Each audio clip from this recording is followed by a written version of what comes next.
Welcome to Shiksharthi, and today's our topic is continuation video on functions. In my last video, we have discussed what is the definition of a function, what all the properties are important to define a function, and how many functions we can find between two given domain and range values. So all these we have discussed in the last video. And today we'll continue to see how can we present function. Okay, so let me take one function as an example. Here I'll take a set of domain, which we call it as domain, say 1, 2, 3. I'll take the set called range with A, B, C, and now I am taking a function called f, which is mapping from domain to range.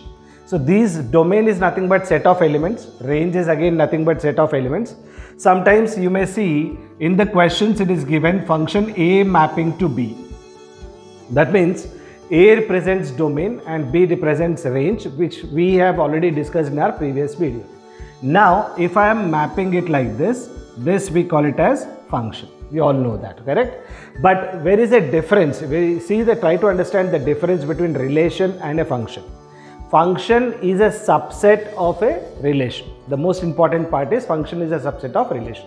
When I am talking about relation, there can be lot of order pairs possible here, and in function, based on the given condition, we'll try to map it. So that's a difference. I'll show you some more examples to make this my point very clear to you. Now this is what normally we do as a mapping part. The same thing I can write f mapping from. Now when I write an order pair, 1 have an image called C, so it is 1 comma C. The second one, 2 have an image called A, it's 2 comma A. And the third one is 3 and B, so it's 3 comma B as an order pairs. I got it here. So this is the way I define a function. So you can observe while writing the order pairs, the first values of the order pair represents domain, second values represents a range. So that is the first thing which we need to always remember it here. The same thing we can also write it like this. F of 1, the value is C, f of 2, the value is A, and f of 3, the value is B. In that way also you can represent the same thing here. Okay. Now further, the same thing can be also represented with the help of graph. Now if you observe the graph, normally we all know that graph will have x-axis and y-axis, and I'll take here x-axis and y-axis values as x-axis values will be all domain values. Please understand, whatever you are applying in the function, that is, we call it as domain. So those values will take it on x-axis, and the values which are supposed to be an outcome, like the images which I am getting for the values. Here like I have A, B and C, this we call it as the values of range. Now if you map them, 1 to C, 1 I am mapping it to C, then 2 to A, it's 2 to A here, and 3 to B, so 3 to B is the 1, and if you join this diagram represents a function here in this case. So such diagrams we can draw. With the help of graph we can understand functions. With the help of order pairs we can understand the functions. By representing like this also we can say the function. So we can see multiple ways of presentations also involves in functions. So we need to be clear. And the terminology, friends, which you remember in the last video I said many times, I repeated many times about images and pre-images. I'll quickly make a note of that again. Here for one image is C, for one image is C, for two images A, for three images B. In reverse, for C pre-image is 1, pre-image, and for A pre-image is 2, for B the pre-image is 3. So this is the difference and the terminologies and terms. And finally I said one more thing about range and codomain. What is codomain? Suppose if I have an element called D here, in the set of codomain, I'll write all the elements of the second set like A, B, C, D, all these are codomain. But when I have a range, only the elements which have pre-images like A, B, C here is called as range. So you can always see range is a subset of codomain is the first and important point which we started as a properties of functions.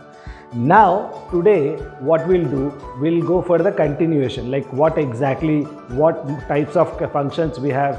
There are certain definitions which are very much important for us to know about functions, like even function, odd function, explicit function, implicit function. We'll be talking about all those things. First, let us start with types of functions. Try to understand the concept here, role or concept here by the requirement of the properties. When I am using the word function, all these properties of the function should be applied or should be there in the set. Otherwise, we cannot call it as a function. So let us now continue.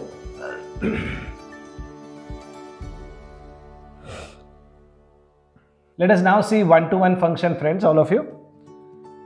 This part we'll take it on, editing में निकाल देंगे, हाँ? एक minute. Now let us start with one-to-one function, which is also called as injection function. Injection function. Okay, it's a scientific name for that, injection function we can call. Now what is one-to-one function?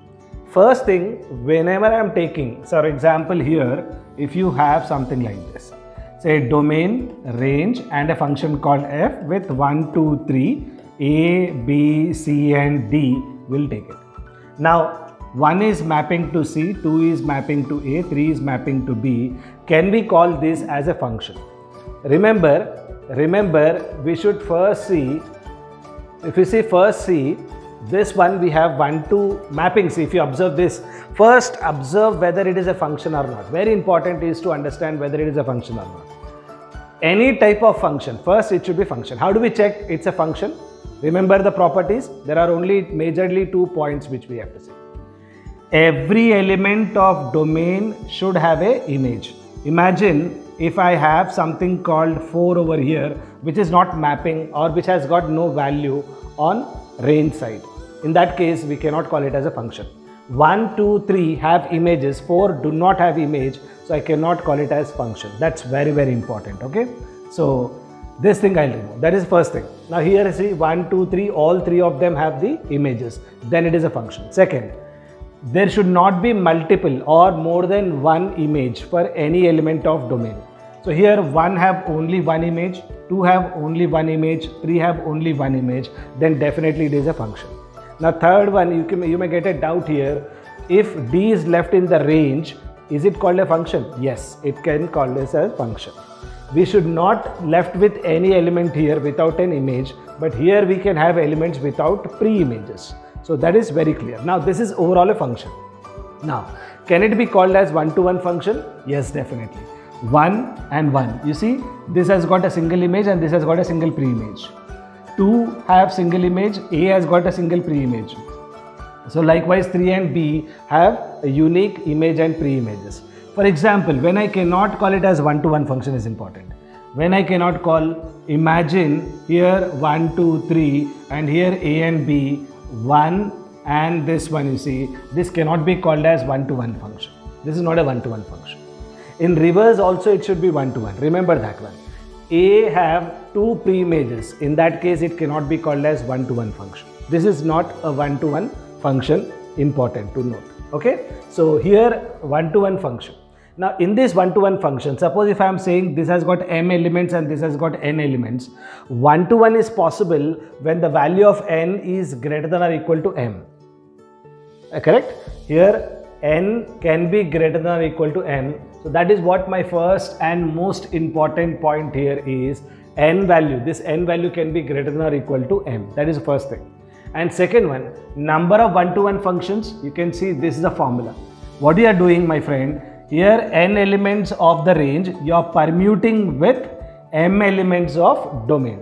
So you are permuting means you are trying to arrange in such a way, you are doing an arrangement, basically you are doing an arrangement such a way that every element of range should have a unique pre-image. So that's your major agenda. So you are permuting the things. So you can understand by using permutations and combinations concept, I can say NPM will be a useful point over here. Okay, so NPM and N can be greater than or equal to M are the two major points, and this set we call it as a one-to-one function. Now one more here where the one-to-one cannot be possible. I can take here as a K, and if I am mapping to all these to one only constant, this is called a constant function actually, and that we'll discuss in future. Right now this is not a one-to-one function here. Important is it is not a one-to-one function. Okay, all of you? So clear about one-to-one function. So let us move on to now next here about onto function. Let us now discuss about onto function here in this case. Okay, so what is an onto function, my friend? Again, it should be a function. Important is it should be a function. Now you please observe the previous example which I used. 1, 2, 3, A, B, C, D, and here I am mapping in this way. Is it a function, friends? Important is to check whether it is a function or not. Is it a function? Yes, it is a function, because all the elements have images and unique images we have, so it is definitely a function. Is it a one-to-one function? Again, yes, it's a one-to-one function, but it is not onto. This one is not an onto function. Reason behind onto function. Why it is not onto? The definition says that every element in range should have a pre-image. Every element in range should have a pre-image. For example, can you call this as an onto? 1, 2, 3, A and B. First check whether it is a function or not. Yes, it is a function. Is it one-to-one? No, because B have two pre-images. It is not one-to-one, but definitely this is an onto function. What is onto function definition? Every element of range should have a pre-image. So here A have pre-image, B also have pre-image here. Okay, so that is very, very crucial point to understand. Why this is not onto? Because D do not have any pre-image here, so definitely it is not an onto function. It is one-to-one for sure, but not onto. This is not one-to-one, but onto. So please understand, it is important to understand why we can call it as onto function, why we cannot call it as onto function. That's very important. So if you see both of these, now imagine there is one more number over here, that is 4, and if I join this, then it can be called as onto functions. Okay, all of you? So in that way, this can be one-to-one as well as onto, and there is a different definition when there is a combination of one-to and onto together. If we find, then there is a different definition for that. At present, what is onto? Can I call it as onto? Yes. Now, if this has got m elements and this has got n elements, what is my observation? My observation is here m can be greater than or equal to n. If you remember one-to-one, it was reverse. N was greater than or equal to n. This is called one-to-one. And m greater than or equal to n, this is called an onto. The condition of onto. Okay, friends? So very important here. So you can see in my case, I have defined it. And second, since all the elements should have a pre-image, this can be called as range or codomain. If you remember, range is a subset of codomain, correct? So in this case and in this case, if you see, all the values have pre-images, so range becomes a codomain for sure. Is that clear? So that we need to understand. So you can see that is my another point here over here. The next point I said is m should be greater than n, that is clear. And to find the number of onto functions, this is what we have as a definition. Okay, I mean the formula where you can consider. So you can make a note of this formula to find out the number of onto functions. So what is one-to-one, what is onto is clear up to here then. Okay, bijection function. This bijection function. What is a bijection function? Very simple definition. The one which is one-to-one, the one which is onto, if you have both working or both of the functions are there as a common, and then we can call it as a bijection function. For example, you can see this here. If you say 1, 2, 3, A, B, C, D, and here the mapping is done in this manner, then this is one-to-one. but consider it is not onto function. This is one-to-one function but not onto function, so this cannot be a bijection. Okay. Second part here, if you see this one, if you have 1, 2, 3, A and B, and your mapping is done in this manner, then this is onto but one-to-one is not. It's not a one-to-one function here. So this one, it is one-to-one but not onto, whereas this one it is onto but not one-to-one. If you combine both of them, if you see that both happens simultaneously, like for example, if we have 1, 2, 3 and we have A, B, C, and the mapping is done in this manner here, this is one-to-one as well as onto. This is 1 to 1 and onto both. In that case, this is called bijection function. So what is exactly a bijection function? The function which is one-to-one and onto. Now if you remember, one-to-one and onto, the conditions which I gave earlier was here m must be greater than or equal to n, and here n must be greater than or equal to m. I want both of them to happen, so it should be m is equal to n. N is equal to n. So what is my major property in bijection? If you see, n of p is equal to n of q. That means m is equals to n. Easy is the major point over here to become a bijection. So number of elements in domain and number of elements in range, both of them have to be equal. Then only we can find, or we can call that function as bijection function. And the next one, number of bijection functions is as a formula n factorial. This is something we call it as NPN. If you remember a little of permutations or combinations, or if you have an idea about permutations and combinations, NPN, that means you are arranging elements, n elements of range with n elements of domain. So the arrangement part is going on here. So you are permuting n elements out of n elements in codomain and the domain. So that is what gives us n factorial. So this is again the concept which is derived from permutations and combinations. So what is bijection, friends? Again, it's one-to-one and onto combination. A combination or together simultaneously, if a function is both one-to-one as an onto, then we can call it as bijection function.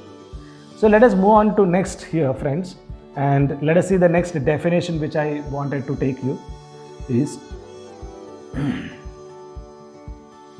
constant function. Now if you look at this constant function, what is exactly a constant function and all that? Constant function means, it's in the definition or it's in the name itself. Suppose for every value of domain, you have a unique image. You have a unique image, then we can call it as a constant function. So here range will have a constant value, no other value is possible, only constant value, then we can call it as domain. Now if you observe here, in this case I can take 1 comma k, 2 comma k and 3 comma k as a constant value for this function. So in that case it is called as a constant function. So every value of, so this is again taken as f of 1 is equal to k, f of 2 is equals to k and f of 3 is also equal to k. Then we can call it as a constant function. Now quickly let us take the next definition, that is identity function. Now what is an identity function? There is a small, you can understand with the word identity means what? For the identity function, domain is equals to what? Range. That means if you take here 1, 2, 3 and here again 1, 2, 3, this is domain and this is range. 1 mapping to 1, 2 mapping to 2, 3 mapping to 3. And if you find happening 1 of 1 is equal to 1, 1 of 2 is equals to 2, 1 of 3 is equal to 3. Or simply saying your f of x is again x. In that case, it is said to be an identity function. So you can see 1 mapping to 1, 2 mapping to 2, 3 mapping to 3. All the values of domain is same as all the values of range. In that case, it is said to be an identity function. So it is, see here earlier if you see the, remember the definitions or whenever I defined it, A mapping to B we used to say. Now we are saying A mapping to A, because a similar sets are required as domain and range. So that is what we can say. And second thing, my friend, when you are doing this, you are not left with any value over here which do not have, or any element here which do not have a pre-image. And this is basically a function which is a kind of one-to-one and onto. So this definitely should be a bijection function. So whenever I am saying identity function, it is definitely a bijection function here. Okay. So these are the few of the definitions which we started with. One-to-one we started with onto, then we started with bijection. Again, I forgot to tell you that onto function is also called as surjection function. Surjection function. Okay, one-to-one is called as injection, onto is called as surjection, a typical name. And bijection we discussed, constant function we discussed, identity function discussed. Okay, so keep practicing these kind of types of functions, and in our next video we'll see what are the other things we can do with the functions and which are important definitions for functions. So take care. Thank you.